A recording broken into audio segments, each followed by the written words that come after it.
माँ शारदे को नमन। साहित्यिक सचेतना के सभी प्रबुद्ध रचनाकारों, साहित्य प्रेमियों, सनातन प्रेमियों और श्रोता दर्शकों को साहित्यिक सचेतना की ओर से राज सिंह भंडारी द्वारा हार्दिक अभिनंदन। हम आपके सामने आज की प्रस्तुति लेकर उपस्थित हुए हैं। आज का विषय है स्वकर्माभिमान।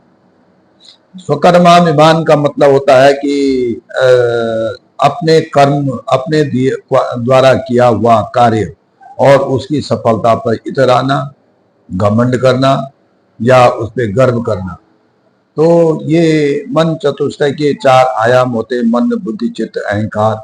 उसमें से जो अहंकार और अहंकार, अभिमान, घमंड जो है इसी के पर्याय है। जो घमंड का अभिमान के 5 प्रकार होते हैं, जिसमें कि स्वमताभिमान, स्वकर्माभिमान, स्वरूपाभिमान, स्वगुणाभिमान और स्वपदाभिमान होता है।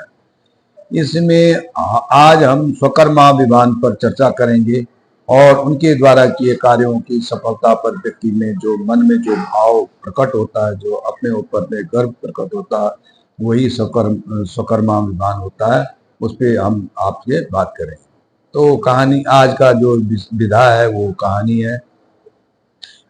है ये पांडवों के काल की, जब महाभारत में युद्ध समाप्त हुआ और पांडवों ने 18 अक्षौणी सेना को और कौरवों को युद्ध में परास्त करके अपना राज्य ले, मतलब पूरे अखंड भारत में राज्य कर लिया और महाराज युधिष्ठिर जो है चक्रवर्ती सम्राट बन गए। तो कुछ वर्षों के बाद जो है श्री कृष्ण के प्रस्ताव पर कि भाई आप लोगों ने अपने सभी संबंधियों को मारा तो है, उनका वो पिंडदान भी करना है और आपको अब आपका समय आ गया महाप्रयाण करने का। आपको महाप्रयाण करना पड़ेगा, अर्थात अपने आप की, अपने जीवन से, अपने देह को इस आत्मा से मुक्त करनी पड़ेगी। तो आप जो है पहले ये मतलब आप ये काम कर लो। तो उनके राय के अनुसार जो है महाराज युधिष्ठिर ने अभिमन्यु के सबसे पुत्र जो परीक्षित थे उनको राजगद्दी सौंप करके और भीम, अर्जुन, नकुल, सहदेव और द्रौपदी के साथ जो है महाप्रयाण के लिए पर्वत हिमालय की ओर चल दिए। तो उन्होंने सबसे पहले केदारनाथ जी के दर्शन किए। केदारनाथ में पूजा अर्चना करने के बाद वो बद्रिकाश्रम गए।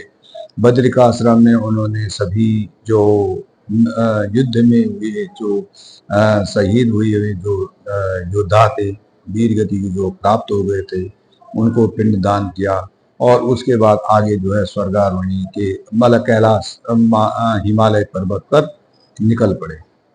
तो क्रमशः क्या था, सबसे पहले आगे धर्मराज युधिष्ठिर थे, उनके पीछे भीम थे, फिर नकुल थे, फिर भीम थे, फिर अर्जुन थे, फिर नकुल थे, फिर सहदेव थे, फिर द्रौपदी थी। तो जब जैसे ही हिमालय की पहाड़ी पे चढ़ते गए थे, कुछ देर बाद जो है कि द्रौपदी ऊपर से पहाड़ से नीचे गिरी और फिसली और गिरते गिरते नीचे कई खाई में गिर करके वो अपने प्राण त्याग दिए। तो ये समाचार जब भीम ने धर्मराज युधिष्ठिर को बताया तो उन्होंने कहा महाराज द्रौपदी तो रही नहीं, तो उसका प्राण देहांत हो गया। तो उसने कहा ठीक है, उसको होना ही चाहिए था, क्योंकि वो अपने ऊपर अपने आप को बहुत सुंदरी समझती थी। उसके अपने सुंदर रूप से लेकर के उसको स्वरूपाभिमान हो गया था और उसको जिसके कारण कि ये सारा सब कुछ हमारा मतलब पूरा महाभारत हुआ। ठीक है, अब भीम क्या करते। उसके आगे कुछ देर आगे चलने के बाद सहदेव भी निकल गए। सहदेव भी गिरते गिरते खाई में गिर गए। तो फिर भीम ने धर्मराज जी को बताया तो धर्मराज जी ने फिर वही उत्तर दिया कि ये इसको ज्योतिष में बड़ा पारंगत था और उसको अपने उस पे बहुत मतलब जो उसके गुण, उसका गुण क्या था, एक ज्योतिष में विद्वान था, इसलिए उसे जो है उसके जो बात है उसको सभी मानते थे, क्योंकि ज्योतिष सभी नहीं जानते हैं, ज्योतिष कोई कोई जानता, तो उसके मत को सभी मानते थे। तो उसको उसी बात पे लेकर उसको अभिमान हो गया, अपने विचारों पे काफी अभिमान हो गया था। तो वो स्वमताभिमान का शिकार हो गया था, इसलिए उसको अच्छा हुआ चला गया। कुछ देर बाद नकुल भी चले गए। नकुल की भी यही गति होगी। तो धर्मराज ने कहा कि अपने ये बहुत सुंदर रूप था, इसका सुंदर था ये, और ये उसका उसी गुण के अनुसार जो है इसको अभिमान हो गया था। तो ये इसका स्वगुणाभिमान का इसको शिकार हो गया, इसलिए वो चला गया। तो अच्छा है। उसके बाद अर्जुन भी निकले। अर्जुन भी ऊपर से पहाड़ी से चोटी गिर करके नीचे गिर गए। तो फिर धर्मराज ने कहा कि भाई देखो, धनुष विद्या सीखने के कारण जो है द्रोणाचार्य और कर्ण जैसे मारथियों और भीष्म पितामह को मारने के बाद उसको अपने कर्म पर बहुत, अपने कार्यों पर बहुत अभिमान हो गया था। और वो सोच रहा था जो काम मैंने किया वो कोई दुनिया में नहीं कर सकता था। वो उसके स्वकर्माभिमान का वह एक शिकार बन गया था, इसलिए उसको जाना भी अच्छा है।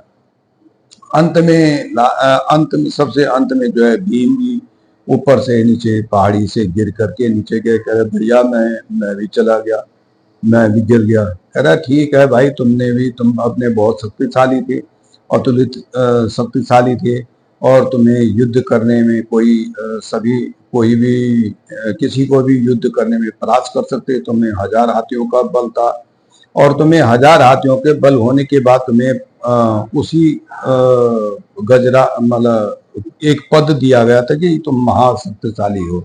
और